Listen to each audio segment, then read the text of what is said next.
Gente, como todo mundo está percebendo, está todo mundo falando sobre Atos, né? E eu não vou ser diferente, vou começar lendo Atos. Se quiser abrir, já pode abrir em Atos 16, 34. A igreja toda está sendo desafiada a ler Atos. E eu tenho percebido que quando a gente lê, às vezes, o mesmo texto, Deus fala de formas diferentes com cada um de nós. Mas algo me chamou a atenção quando eu estava lendo Atos 16. E lá está escrito assim. Esse é o contexto em que Paulo prega para o carcereiro. E aí ele se converte. Então os levou para a sua casa. Serviu-lhes uma refeição.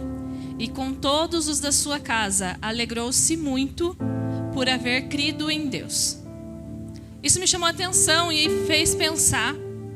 Quando foi a última vez que nós nos alegramos muito por haver crido em Deus? Talvez no momento em que você conheceu Jesus, você sentiu essa alegria. Porque virou uma chave dentro de você. Nossa, faz todo sentido. Talvez você nunca tenha sentido essa alegria de haver crido em Deus. Talvez a sua vida, a sua caminhada cristã sempre tenha sido de muito peso, de muita culpa e de um sentimento de que tem algo escapando pelas suas mãos o tempo todo, que você não consegue. Você está sempre tentando algo e nunca está conseguindo. E às vezes a gente sente mais culpa do que alegria por haver crido em Deus. Hoje nós vamos falar um pouquinho sobre um tema que eu gosto muito, que é a esperança. O tema da minha palavra é a esperança que não falha. E na semana passada o Tiago falou sobre o vinho novo que Jesus nos dá. Tem uma festa em que o vinho acaba. E hoje eu queria trazer um pouquinho mais sobre essa ideia da alegria. Porque aquele homem, quando creu em Deus, ele sentiu alegria. Só que muitas vezes nós já estamos vivendo sem alegria. Então eu queria que vocês abrissem comigo o texto João 2, que é quando conta a história de Jesus transformando a água em vinho. E a gente vai ler do versículo 1 até o 11.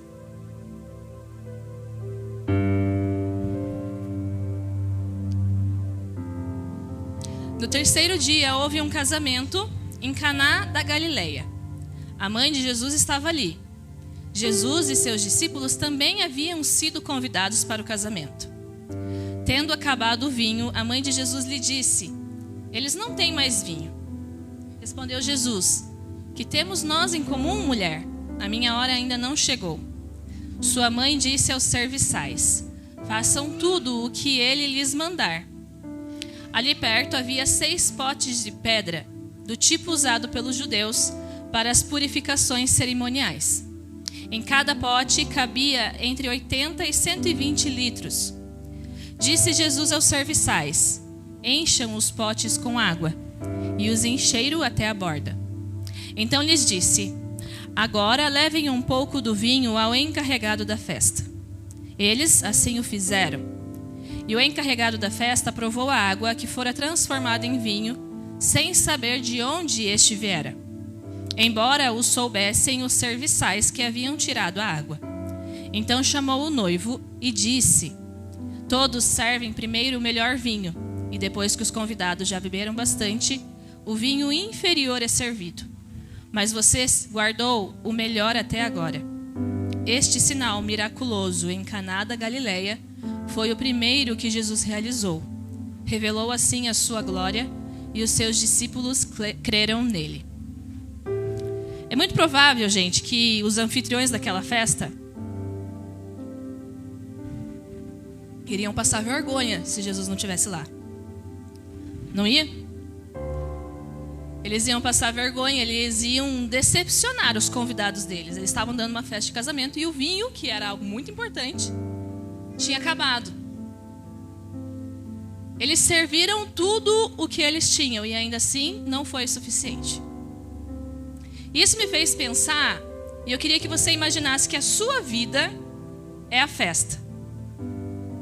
A sua vida é essa festa. E muitas vezes a gente está tentando sempre oferecer, a gente está sempre oferecendo o nosso melhor vinho.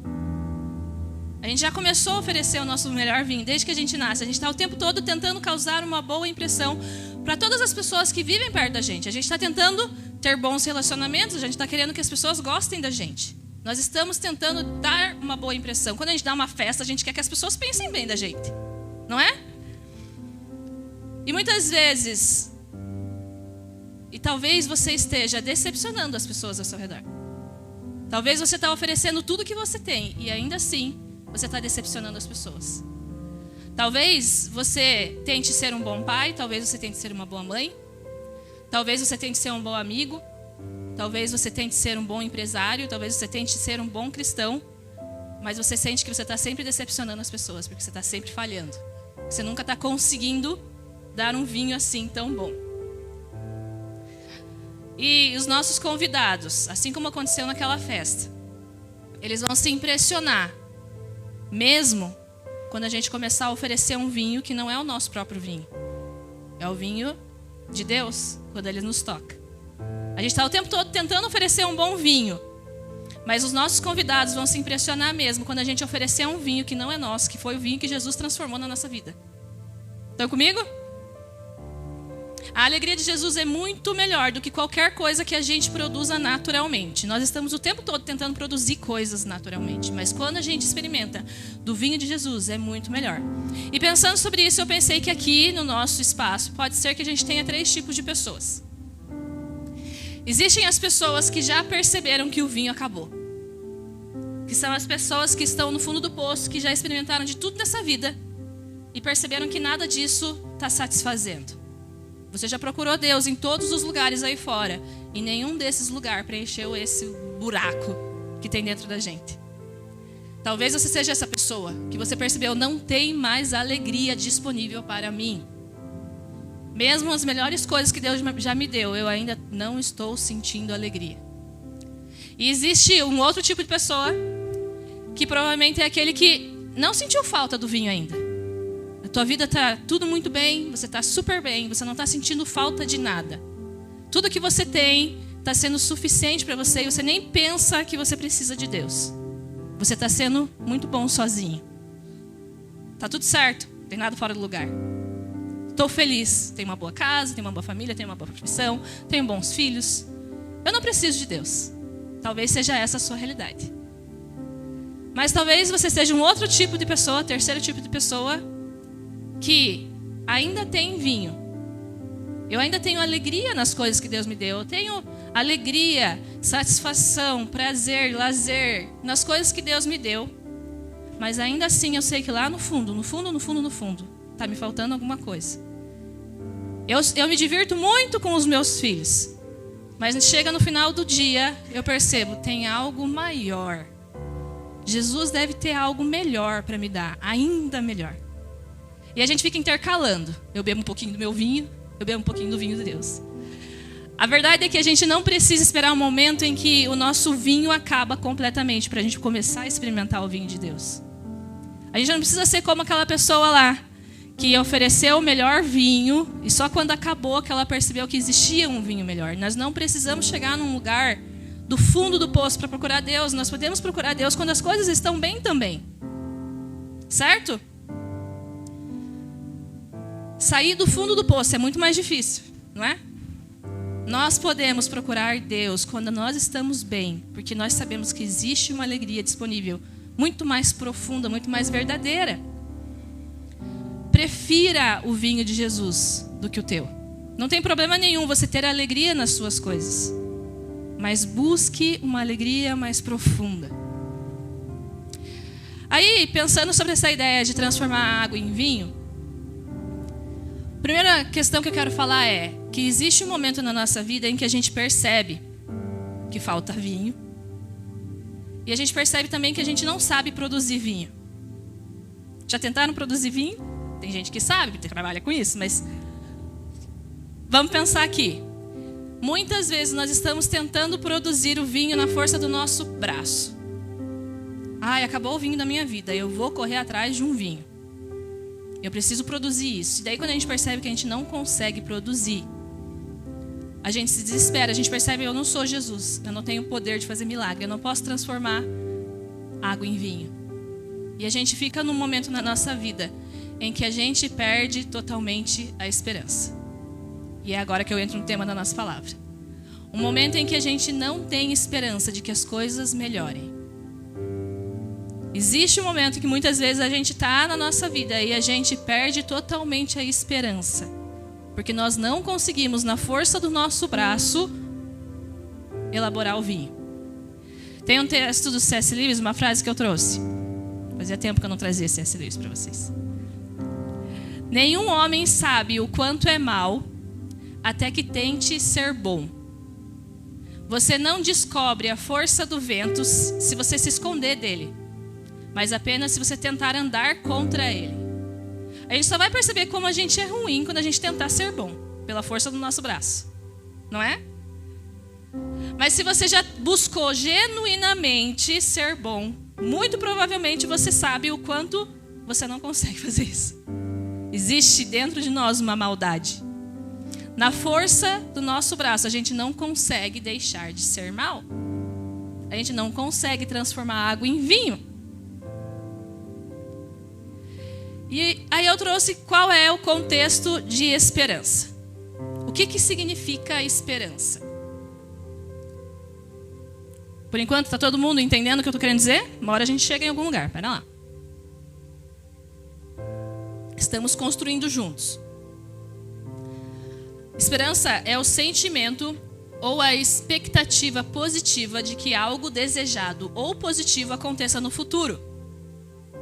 A esperança está ligada à confiança de que, apesar das dificuldades e incertezas, o futuro pode trazer resultados específicos. Em um sentido mais filosófico ou psicológico, é uma força que nos motiva a continuar buscando o nosso objetivo. Tem muita gente aqui que está buscando ser cristão. Mas ser cristão às vezes pode ser difícil e a gente pensa, eu nunca vou conseguir. Quando eu acredito que uma coisa é impossível, por que eu vou continuar buscando? Alguém aqui já pensou que é impossível ser cristão?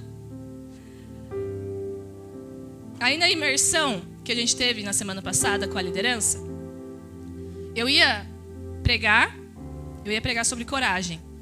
E foi quando o Tiago começou a ministrar a primeira vez sobre esse vinho. Deus começou a trazer essa ideia do vinho pra gente lá na imersão.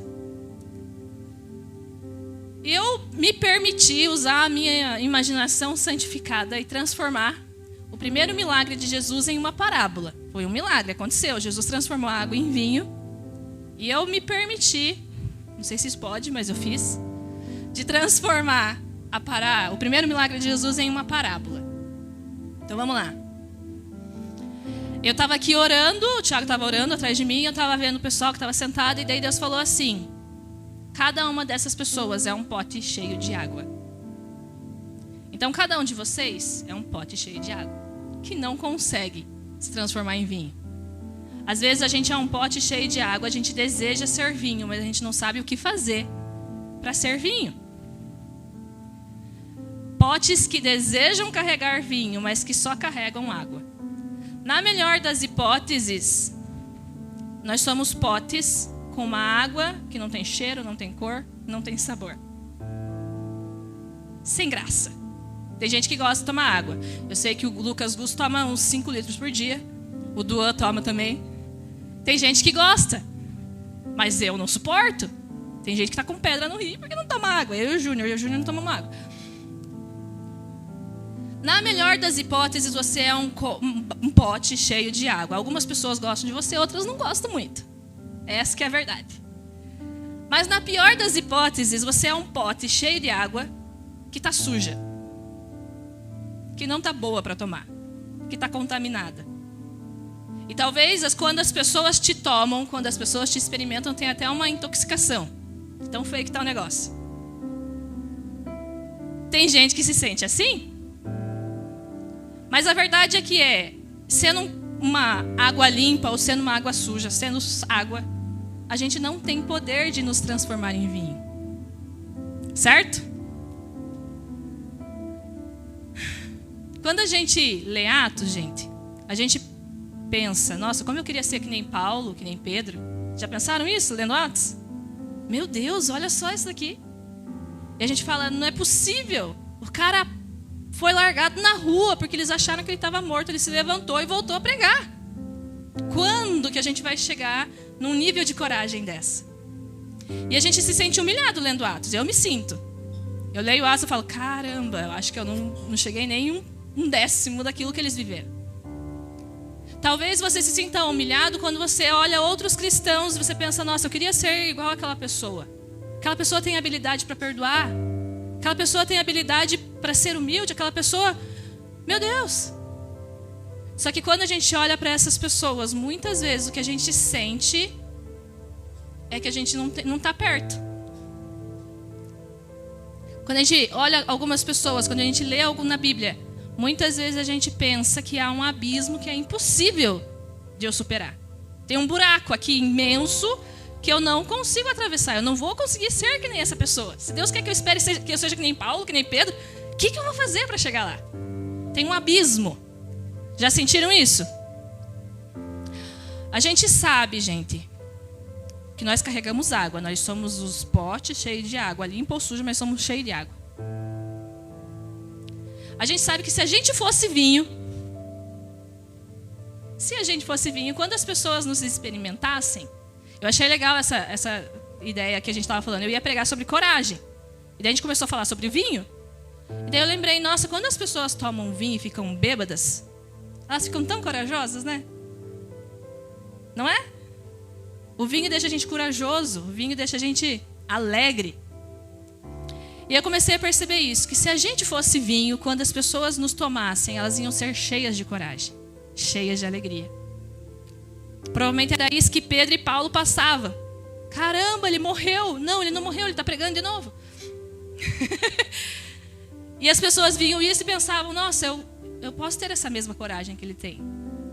Se a gente fosse vinho, nós poderíamos causar essa mesma impressão. Eu não sei vocês, gente, mas no começo do ano, eu sinto uma coisa que é chamada motivação de começo de ano. Alguém sente também? A gente vê todo mundo indo para academia, daí de repente a gente fica com vontade de fazer academia também. No começo do ano parece que a gente fica forte. Nossa, eu vou mudar minha vida. Mas normalmente essa motivação de começo do ano não dura muito, né? Ou dura? Para vocês dura? Para mim não dura. Meu ponto forte não é a motivação.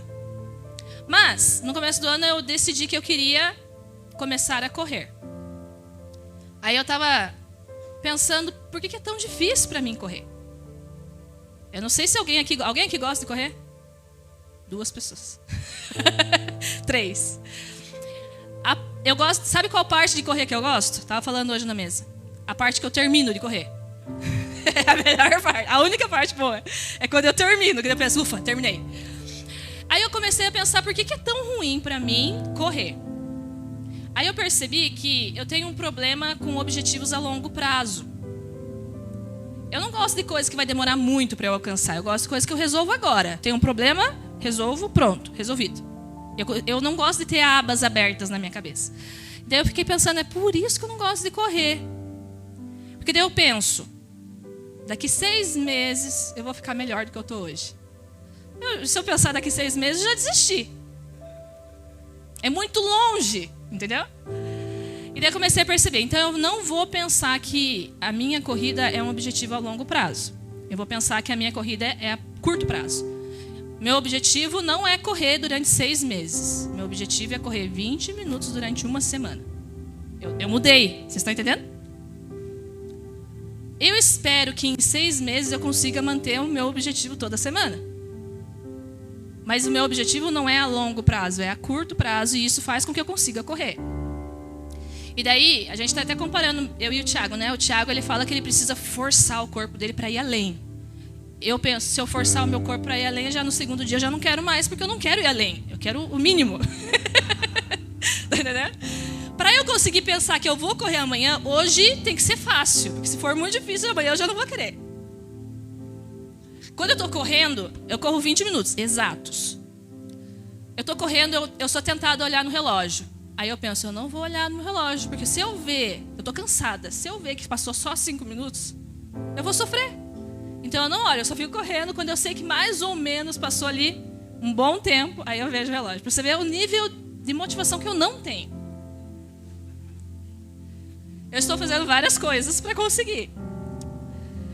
Só que isso acontece também na nossa vida espiritual. Vamos ler um texto que está em Hebreus 12.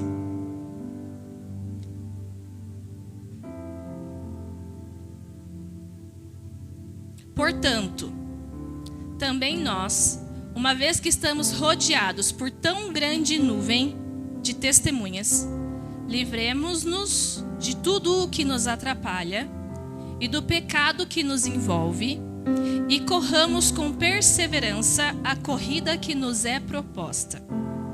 Tendo os olhos fitos em Jesus, autor e consumador da nossa fé, ele, pela alegria que lhe fora proposta, suportou a cruz, desprezando a vergonha, e assentou-se à direita do trono de Deus.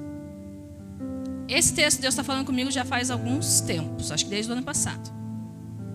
Mas hoje eu quero destacar 2 pontos importantes desse texto, que também tem a ver com a minha corrida. Cada um tem a sua própria corrida proposta. Ele fala aqui, ó: livre-se do que atrapalha e corra com perseverança a corrida que nos é proposta. O problema é que às vezes a gente está correndo os nossos 20 minutos por dia e a gente está querendo correr uma maratona. Eu não quero cumprir os meus 20 minutos por dia, eu quero fazer igual a minha irmã que corre maratona. Eu fico olhando para a maratona e eu penso que eu nunca vou chegar lá e a gente desiste. Certo? Muitas vezes a gente está correndo a nossa corrida, mas a gente está olhando outras pessoas, outras corridas. E a gente está querendo viver aquilo que Deus está propondo para o outro. Tem gente que Deus pede uma coisa e tem gente que Deus pede uma outra completamente diferente. Essa é uma das dificuldades de liderar. Eu não posso pegar um livro e indicar para Casey, indicar para Cássila, indicar para a Jessie e indicar para o Jonathan. Por quê? Porque Deus não está falando a mesma coisa para cada um deles. Quando a gente lê Atos, Deus está falando uma coisa para Casey, uma coisa para Lô, outra coisa para Manu. Por quê? Deus é diferente? Não. As pessoas são diferentes. Elas estão em caminhadas diferentes. Estão entendendo? Muitas vezes a gente está tentando alcançar algo que não está sendo proposto para nós. E aquilo que está sendo proposto para nós, a gente não está conseguindo enxergar. Deus está propondo para alguns de nós trabalhar mais. Deus está propondo para alguns de nós sair do trabalho. Deus está propondo para alguns de nós começa um tratamento psicológico. Deus está propondo para alguns de nós esteja mais na igreja. Deus está propondo para uns de nós, sei lá, tenha mais filhos. Deus está propondo para outros de nós, não tenha mais filhos. Deus está propondo para alguns de nós, vai estudar alguma coisa. Está entendendo? Só que muitas vezes a gente acha que Deus vai dar todas essas respostas no culto de domingo. E Ele não vai dar, porque essas respostas nos vêm pelo relacionamento com Deus.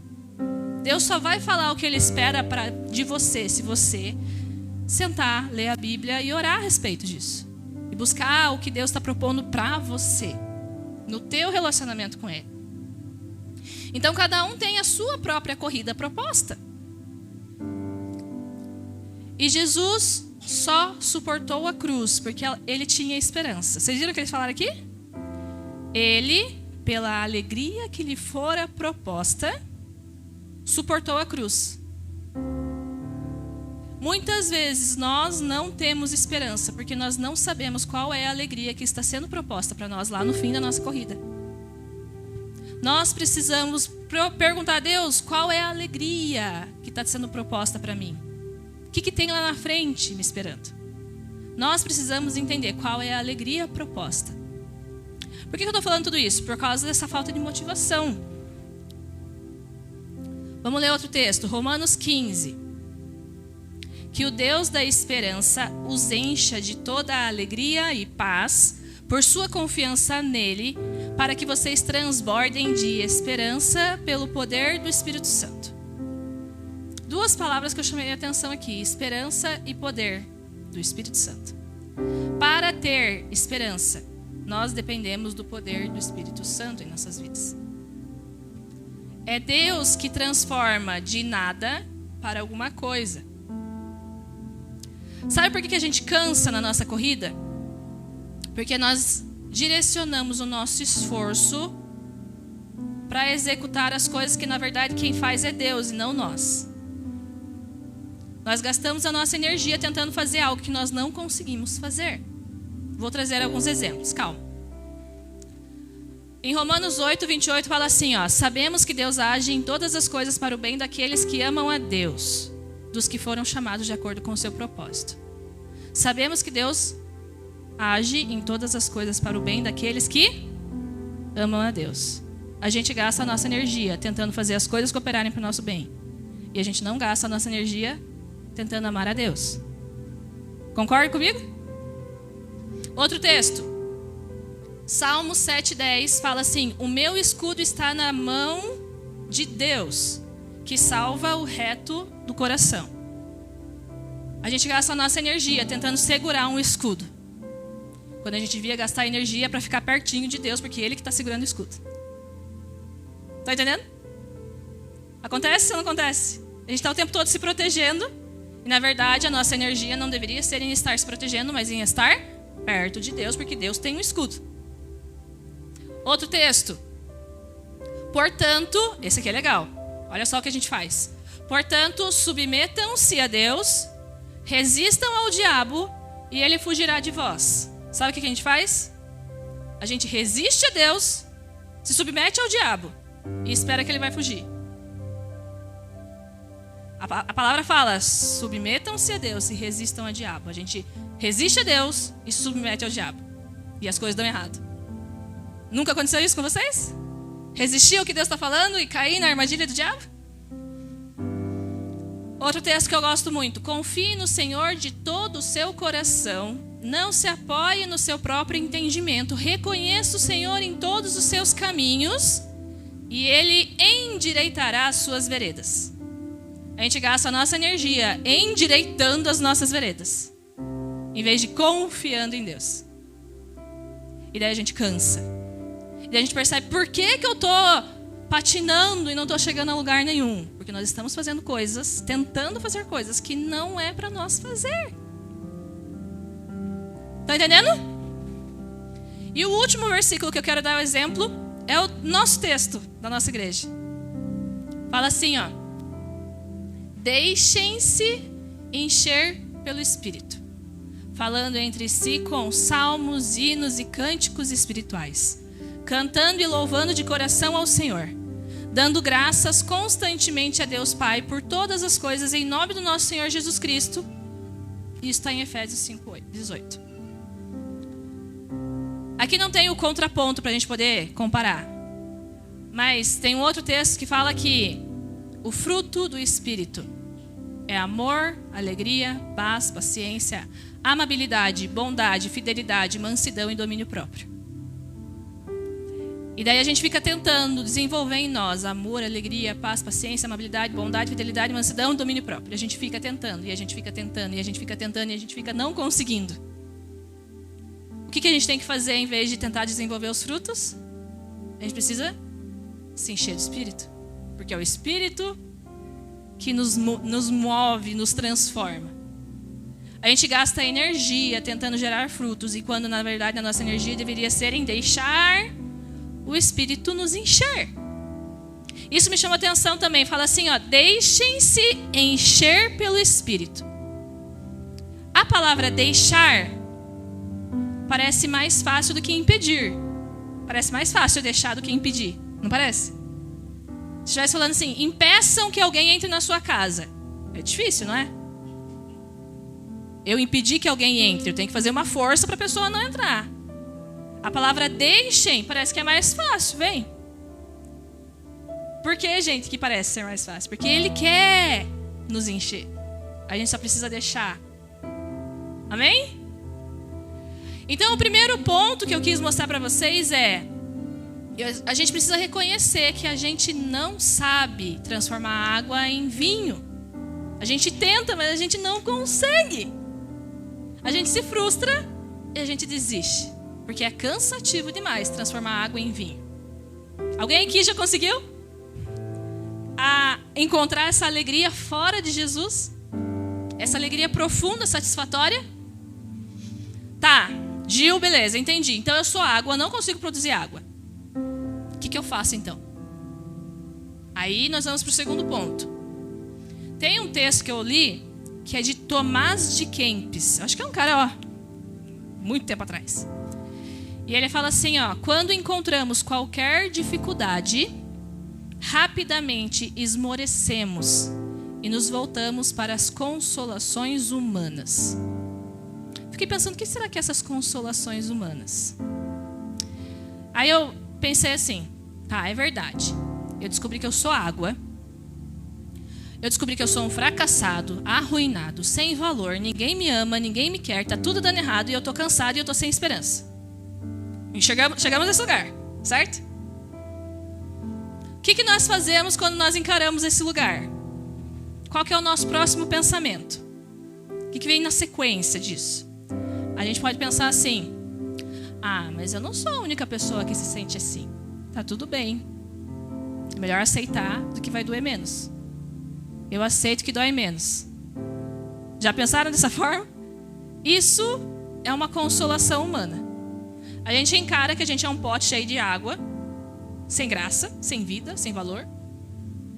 E a gente pensa, olha para o lado e vê, mas aquele pote também é cheio de água. Vou ficar assim. E a gente se consola, porque não é só nós que somos água. Todo mundo é água e ninguém tem. Quem está mostrando que é alguma coisa diferente disso é porque está fingindo. E a gente se consola porque nós somos água. A gente se consola porque está tudo dando errado, mas não é só comigo mesmo, está sendo com todo mundo. Isso é uma forma de nos consolar de forma humana. E isso está na nossa mente, no nível do pensamento. Mas muitas vezes a gente se consola de forma humana de diversas outras formas. Tem gente que se consola, de tanto se consolar, chega numa compulsão alimentar.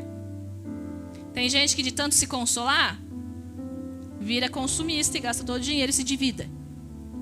Tem gente que de tanto se consolar, entra em vícios e nunca mais consegue sair. Por quê? Porque está buscando uma consolação humana para arrumar essas dificuldades que a gente encontra no meio do caminho. A consolação humana é temporária demais e vicia. Certo?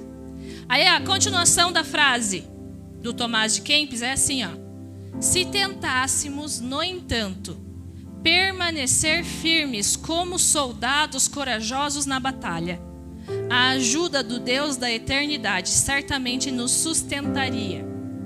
Ele nos dá a oportunidade de lutar pela vitória e está pronto para ajudar aqueles que seguem e confiam em sua graça. Aí eu queria fazer para vocês algumas dicas práticas de coisas que me ajudam a permanecer. Porque não é só vocês, não é só vocês, os pastores também passam por isso. Também bate a vontade de desistir, né? Às vezes a gente pensa, eles são pastores, não passam pelos problemas dos meros mortais. Nós somos humanos igual vocês e a gente precisa também permanecer. Também bate dias em que a gente pensa, nossa, não tem esperança de que as coisas mudem. A gente também fica sem esperança, sem motivação. E eu vou compartilhar com vocês algumas dicas que me ajudam a permanecer. A primeira delas é: acredite mais na Bíblia do que nas circunstâncias. Amém? Muitas vezes a gente tem circunstâncias que nos fazem pensar algumas coisas, mas a gente precisa acreditar mais na Bíblia do que nas nossas circunstâncias. Vai ter dia da tua vida que você vai pensar, eu não tenho valor. Tudo ao meu redor está indicando que eu não tenho valor algum. Mas a gente precisa acreditar mais no que a Bíblia diz a respeito de mim do que das coisas que estão acontecendo ao meu redor. No dia que você pensar, eu não tenho valor, aí você vai lá e lê em Salmo 139. Eu te louvo porque me fizeste de modo especial e admirável. Tuas obras são maravilhosas, disso eu tenho plena certeza. No outro dia, você pode pensar assim, não tem mais jeito para mim. Está tudo acabado. Não tem mais solução. É melhor eu morrer. Em vez de você acreditar nas circunstâncias que estão dizendo isso para você, você tem que acreditar mais na Bíblia.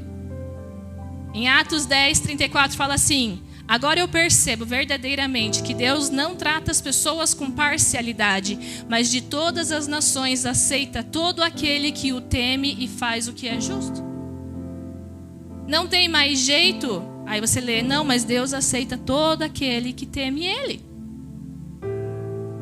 Em João 6,37 fala assim, ó, todo o que o Pai me der virá a mim, e quem vier a mim eu jamais rejeitarei.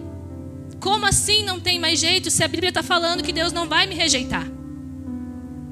A gente acredita mais na Bíblia do que nas circunstâncias. E isso restaura a nossa esperança. Amém? Segunda dica que eu vou dar para vocês é para não desistir. Eu estava no basquete do Benjamin esses dias. E daí tinha a mãe de 2 meninos que jogam basquete com eles. E daí eu ouvi a conversa delas. Eu não estava na conversa, mas eu ouvi elas conversando. Uma delas falou assim, eu estou lendo um livro. E nesse livro fala que quando uma criança com 4 anos começa a praticar esporte, desenvolve uma coisa na criança que é a persistência. E eu achei muito legal. E eu acho que isso vai ajudar os nossos meninos, né? Porque tem muita gente que tenta fazer as coisas e desiste.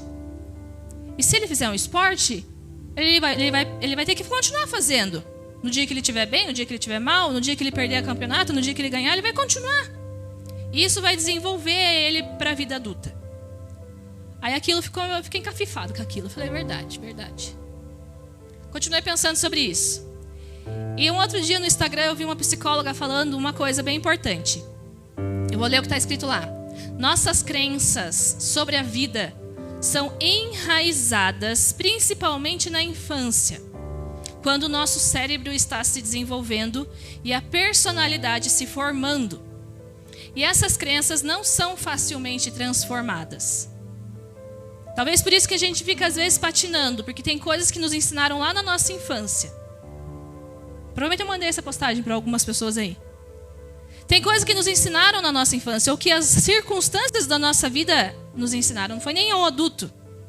Alguém me abandonou. Eu precisei me virar sozinho. Sei lá, diversas coisas acontecem na nossa infância e faz algumas crenças ficarem enraizadas. E aí, combinando o que aquela pessoa falou sobre esporte e o que essa outra pessoa falou sobre as crenças infantis, eu creio que muitos de nós têm uma crença enraizada que diz, é mais fácil desistir. Eu acho que essa geração também lida com isso. Por que eu vou ficar me esforçando para fazer alguma coisa se é mais fácil eu desistir? E aí, provavelmente, uma das coisas que nos cansa é ter que batalhar com essa crença na nossa mente. Aí, o que acontece? Eu brigo com meu marido. Aí eu penso, muito difícil consertar. É mais fácil desistir. Eu não, né? A gente conserta. Sei lá, qualquer coisa pode acontecer na tua vida, mas você fica batalhando com a ideia, eu não vou desistir, eu não vou desistir, eu não vou desistir, eu não vou desistir. E isso cansa. Talvez para você canse mais do que para mim. Porque talvez não seja uma crença da minha infância. Tá entendendo o que eu tô falando? Uma das crenças que você pode possuir é desistir dá menos trabalho. E daí você fica batalhando com você mesmo para tentar combater isso. Quem aqui já teve vontade de desistir de tudo? E morar na praia?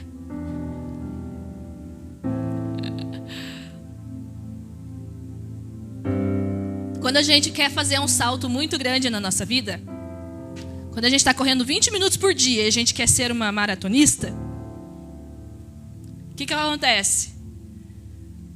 É um salto muito grande. Aí a gente desanima e a gente desiste. É o fluxo normal das coisas. Então, para que você não desista, a dica que eu quero dar é: comemore os seus pequenos avanços.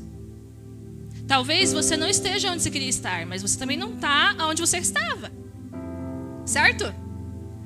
Desistir não pode ser uma opção. Principalmente desistir de ser cristão. Sabe por quê?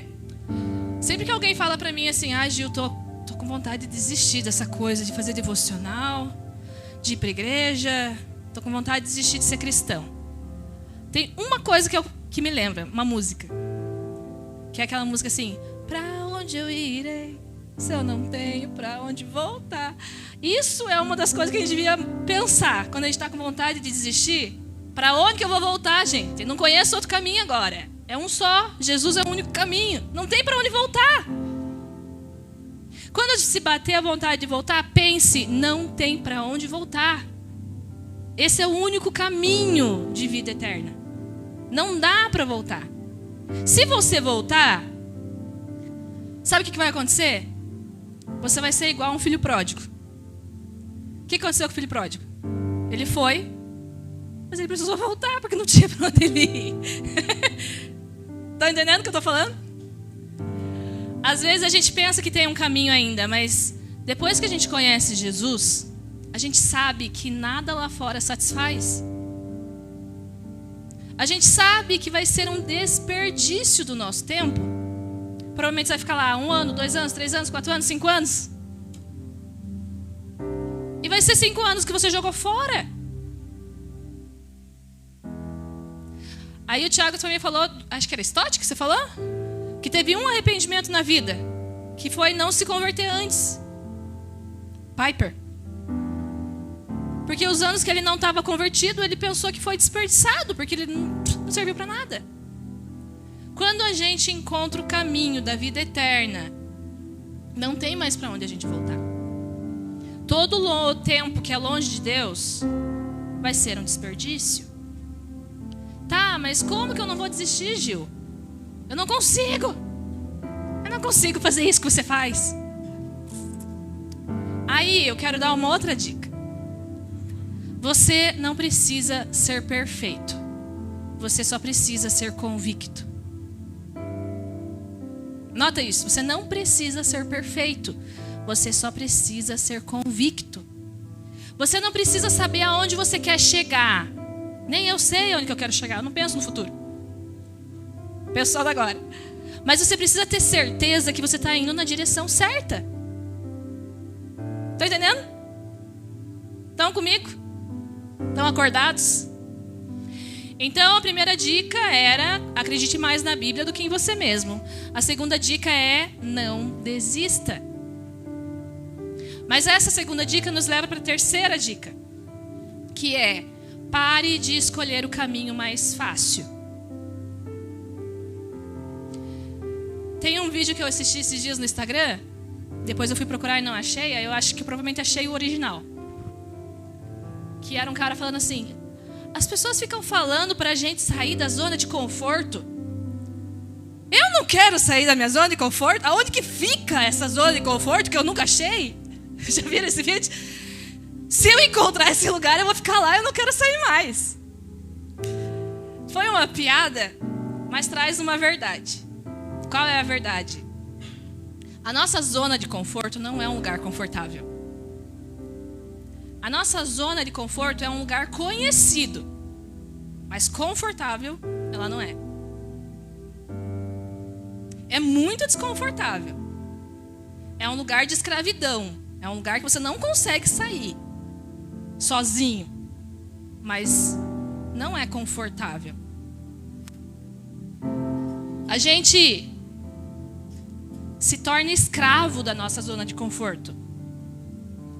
E o interesse de a gente se libertar da nossa zona de conforto é fraco demais.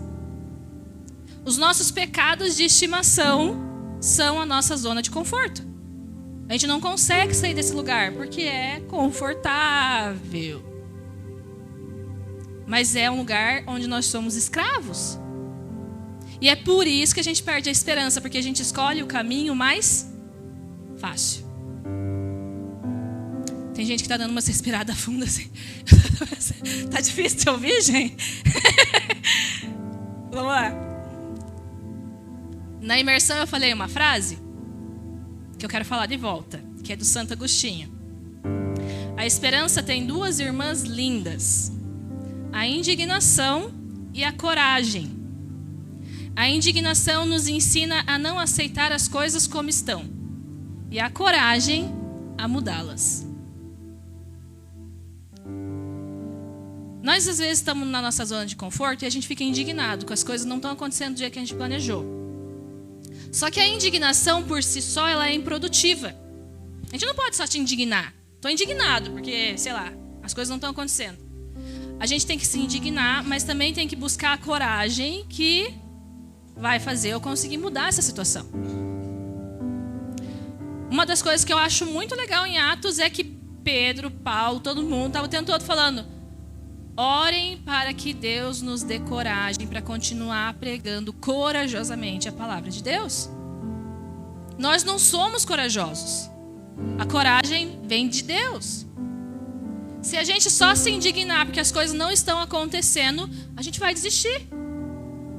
Porque nós escolhemos o caminho mais fácil. Tem um outro texto que eu estava lendo. Agora já vou para o terceiro ponto. O quarto ponto. Quarta dica. Então, a terceira qual é? Parar de escolher o caminho mais fácil. E isso nos leva para a última, que é: prefira a vontade de Deus do que a sua. Tem muita gente que lê a Bíblia para conhecer a vontade de Deus. Na verdade, não. Nós deveríamos ler a Bíblia para conhecer a vontade de Deus. Mas tem muita gente que lê a Bíblia só para reafirmar a sua própria vontade. Gente, se Jesus não estivesse naquela festa e se as pessoas que estavam naquela festa não obedecessem aos comandos de Jesus, ia ter vinho novo? Não, eles iam servir água. A gente precisa ouvir o que Jesus está mandando a gente fazer e obedecer. Tem um texto que está lá em 1 Samuel 8, que eu não vou ler, mas que eu li esses dias no meu devocional, que era o povo de Israel pedindo para Deus um rei. Eles falaram assim: Samuel, você foi muito bom, mas os seus filhos não são bons não. Eu quero um rei. A gente quer um rei, coloca um rei aqui para cuidar da gente e tudo mais. Aí Samuel ficou indignado. Ele foi orar e Deus falou: Samuel, não se preocupe, porque eles estão me rejeitando. Não é você que eles estão rejeitando, não, sou eu. Pode dar um rei para eles, mas fala para eles tudo que esse rei vai exigir. Fala para eles o que eles vão perder quando eles tiverem um rei.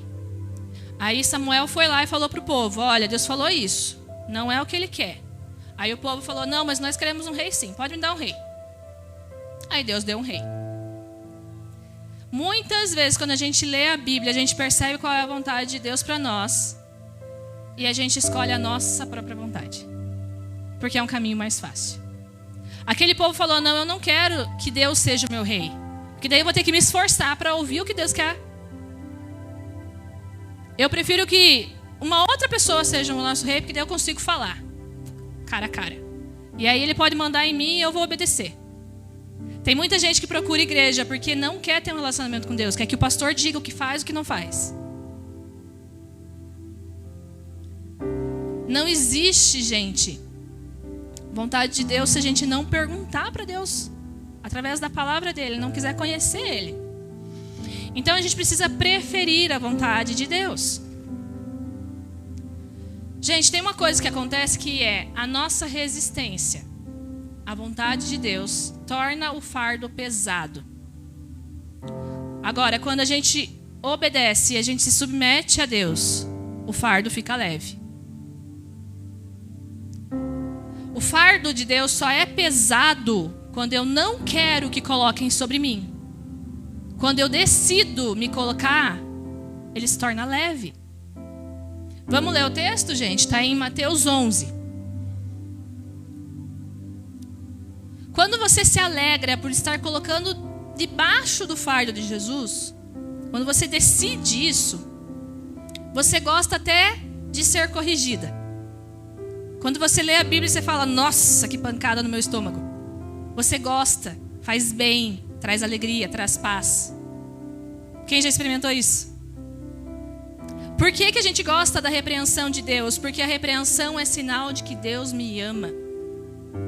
Quando Deus me corrige, cara, ele me ama porque ele não quer que eu continue igual. Isso é carregar o fardo leve de Jesus. Vamos ler, Mateus 11, fala assim, ó: venham a mim todos os que estão cansados e sobrecarregados, e eu lhes darei descanso.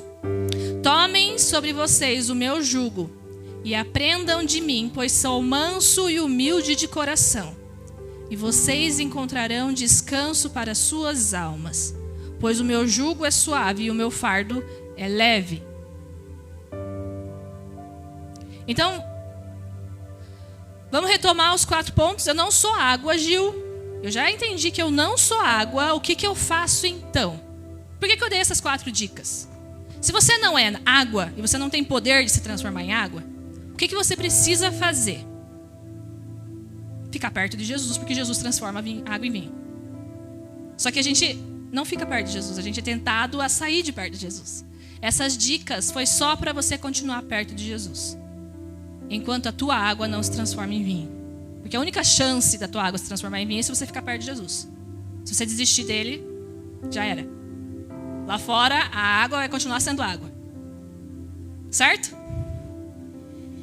Então, nós precisamos acreditar na Bíblia mais do que a gente acredita nas coisas que a gente vê ao nosso redor. Nós precisamos nos manter firmes para não desistir. Nós precisamos escolher os caminhos mais difíceis. Quando esse for um caminho que Jesus está apontando, biblicamente, tem caminho que é mais difícil. Eu vejo gente escolhendo caminhos difíceis, porque é o caminho certo. E deseje mais a vontade de Deus do que a sua própria, mesmo que a vontade de Deus seja um caminho mais difícil. Certo? Então a gente não pode desistir quando a gente encontra dificuldade. É difícil mesmo. Mas gasta a sua energia naquilo que você pode fazer, em vez de daquilo que Deus está fazendo. E para finalizar, eu já vou finalizar. O caminho que Deus escolheu, que Jesus escolheu. Gente, nós escolhemos o caminho mais fácil, normalmente. Mas Jesus escolheu um caminho difícil. Certo? Estava lá Deus Pai, Deus Filho e Espírito Santo. Eles viviam em perfeita unidade, perfeita harmonia, perfeita alegria. E eles decidiram criar você para você participar da perfeita unidade que eles já viviam. Quando eu entendi isso, foi legal também. Nossa, Deus não criou eu para qualquer outra coisa. Ele criou porque Ele queria que eu participasse da perfeita unidade que tinha entre Pai, Filho e Espírito Santo. Ele nos criou com esse objetivo. Aí sabe o que Ele fez? Ele criou o homem e Ele ensinou o homem. Ele falou, para você participar dessa perfeita unidade, dessa perfeita alegria que nós temos, o que você precisa fazer? Obedecer. Certo? Ele falou, você precisa obedecer. O caminho para você participar disso é a obediência. O que a gente fez? A gente caiu. A gente escolheu um caminho de desobediência. E agora eu queria que você pensasse um pouquinho o que você faria se você fosse Deus. O que a gente faria nessa parte da história? Eu criei o homem para ele participar da minha alegria. O homem decidiu cair. Eu, Juliana Schmidt, Cruz Lopes Simeão, eu ia falar, deu errado. Vou jogar fora. Vou começar de novo. Não faríamos isso. O caminho mais fácil não era desistir? Gente, eles não quiseram, tá bom? Tchau. Destruo isso, começo de novo. Era o caminho mais fácil. A gente escolhe desistir, mas Jesus não escolheu desistir. Tá entendendo? Se a gente escolhesse os nossos caminhos mais fáceis, no primeiro momento que as coisas deram errado, a gente desistiria. Mas Deus não faz o que a gente faria. O que é mais legal é que Ele já tinha um plano estabelecido desde a fundação do mundo. Em Apocalipse 13:8 fala assim, o cordeiro que foi morto desde a criação do mundo. Tem gente que imagina Deus, Pai, Deus Filho e Espírito Santo na mesa falando assim, e agora? O que a gente vai fazer? Eles pecaram. Quem que vai lá resolver? Aí Jesus pega e fala, eu vou. Quem já ouviu isso em algumas pregações às vezes? Só que Jesus já era o cordeiro morto desde a criação do mundo. Antes do homem cair, o cordeiro já tinha sido providenciado. Porque Deus não escolhe o caminho fácil. Deus escolhe o caminho correto. E aí a gente chega num lugar que a gente percebe, Deus não precisava de nós. Ainda assim, Ele nos escolheu. E ainda assim, para sustentar a escolha que Ele teve de nos criar e de nos escolher, Ele pagou um alto preço para reorganizar todas as coisas que a gente bagunçou. Vamos ler Filipenses 2, versículo 6. Embora sendo Deus, não considerou que o ser igual a Deus era algo a que devia apegar-se, mas esvaziou-se a si mesmo, vindo a ser servo, tornando semelhante aos homens, e sendo encontrado em forma humana, humilhou-se a si mesmo e foi obediente até a morte e morte de cruz. Por isso Deus o exaltou à mais alta posição e lhe deu um nome que está acima de todo nome, para que ao nome de Jesus se dobre todo o joelho no céu, na terra e debaixo da terra, e toda língua confesse que Jesus é o Senhor, para a glória de Deus Pai. Queria que você fechasse seus olhos.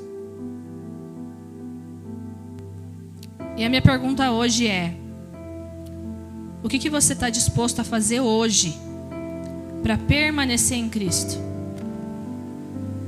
E hoje eu não vou pedir para você dar um passo maior do que a sua perna. O primeiro passo que você vai dar hoje é só reconhecer o quanto você precisa dele. Se você tomar esse passo, Jesus, eu preciso de você. Nesse momento, você pode se alegrar por haver crido nele. Se você quer tomar esse passo de reconhecer que você precisa de Deus, eu convido você a ficar de pé. É você reconhecer que se você tiver Deus, você tem tudo. É você reconhecer que precisa dele. Se você reconhece hoje que você precisa de Deus, eu convido você a ficar de pé no teu lugar. E que a gente cante a próxima música com esse entendimento.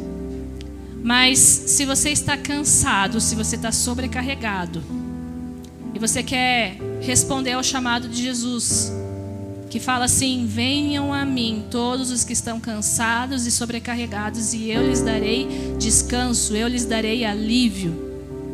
Aí eu convido para você vir aqui na frente, para a gente poder orar por você, para que o alívio de Deus esteja sobre você. Se você está cansado, se você está sobrecarregado, pode deixar mais um pouco, Júnior, por favor, que daí depois eu vou orar também. Quem está cansado e sobrecarregado e precisa de alívio, vem aqui na frente, para a gente orar por você. Ele abriu mão de tua glória, sangrou no madeiro por mim, me conectou, salvou, curou. Ele me deu um destino, uma capa, um pouco de vinho. Ele me deu unção, cajado e pão. Pôs um anel em meu dedo e me tirou o medo. Novas sandálias pra suportar o idi. Pôs um anel em meu dedo e me tirou o medo. Novas sandálias, disse: vai.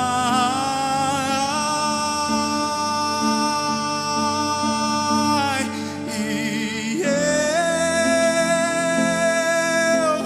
me despedi dos meus pais. Eu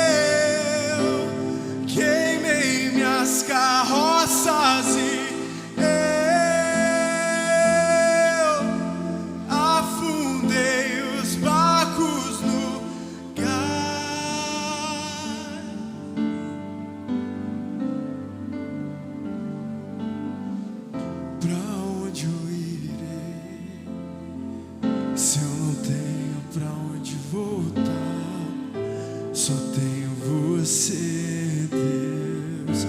Palavra de vida eterna, pra onde eu irei?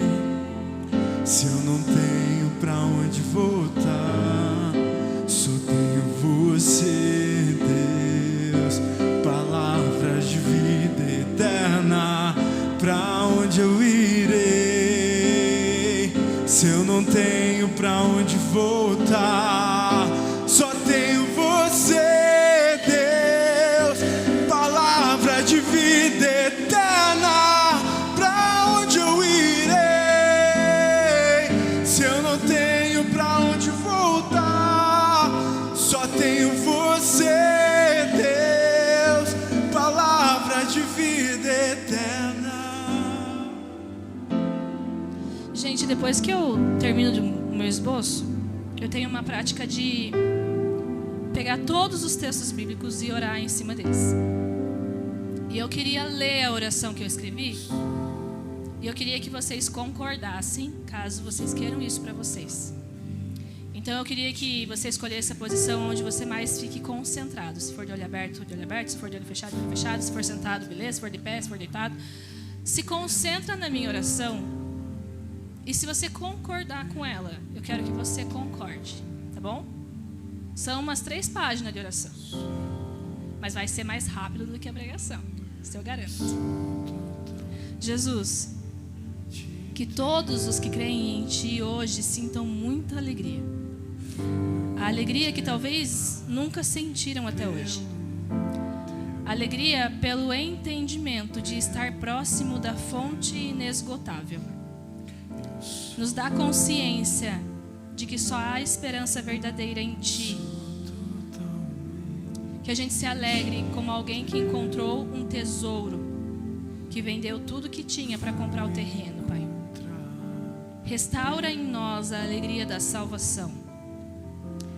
Que essa seja a alegria mais plena que a gente experimente, Pai. Transforma a nossa água em vinho, como fez naquela festa. Livra-nos da vergonha de não ter mais alegria. Que assim como aconteceu lá, que a cada dia a gente experimente e sirva um vinho ainda melhor. Que hoje a gente consiga ser melhor do que a gente foi ontem e que amanhã a gente consiga ser melhor do que fomos hoje. E que esse milagre em nossas vidas revele a Sua glória. Que por causa disso mais gente creia em Ti. Ajuda-nos a identificar quais são as coisas que atrapalham a nossa corrida. E dá-nos coragem necessária para eliminar essas coisas. Mostra para cada um de nós qual é a corrida que você está propondo. Que da mesma forma que Jesus tinha consciência da alegria que lhe era proposta, que a gente também tenha. Quais são as alegrias que o Senhor tem lá na frente para nós? Aumenta, Jesus, o nosso campo de visão. Restaura a nossa esperança. Que os nossos olhos estejam fitos em Jesus. Deus da esperança, encha-nos de toda alegria e paz. Que pela nossa confiança em Ti, a gente transborde de esperança pelo poder do Espírito Santo. Ajuda-nos a Te amar mais, a permanecer perto de Ti para estarmos protegidos pelo escudo que está na Sua mão, a submetermos a Sua vontade e a resistir às sugestões de Satanás, a confiar no Senhor e não no nosso próprio entendimento, a Te reconhecer em todos os nossos caminhos, a deixar o Espírito Santo nos encher. Deixar é mais fácil que impedir. Que a gente não seja mais enganado, Jesus, com as mentiras de Satanás. Que a Tua palavra seja a nossa verdade. Nós temos valor, porque Você diz que nós temos. Nós temos acesso a Ti, porque abriu esse acesso e não porque merecemos. Que o desejo de desistir não nos domine. Que as nossas escolhas não nos levem a ser um filho pródigo. que não seja necessário experimentar a comida dos porcos para notar como a comida da casa do Pai é boa. Que a gente acorde antes de desistir. Que toda indignação que a gente sentir esteja acompanhada de coragem. Que quando você nos mostrar um caminho excelente, a gente não escolha um bom por ser mais fácil. Que o seu fardo leve esteja sobre nós, porque escolhemos de boa vontade. Nos dá alívio hoje para conseguirmos continuar caminhando até o último dia das nossas vidas. Obrigado, Jesus, porque você é o Cordeiro que foi morto desde a fundação do mundo. Não houve um dia sequer que o Senhor perdeu o controle. Jesus, eu te louvo, porque mesmo sendo Deus, não se apegou a isso, se esvaziou, tornou-se servo, semelhante a nós, humilhou-se com o pior tipo de morte e hoje está na mais alta posição. Seu nome é acima de todo nome, que ao seu nome todo joelho se dobre, no céu, na terra e debaixo da terra, e que toda língua confesse que Jesus Cristo é o Senhor, para a glória de Deus Pai.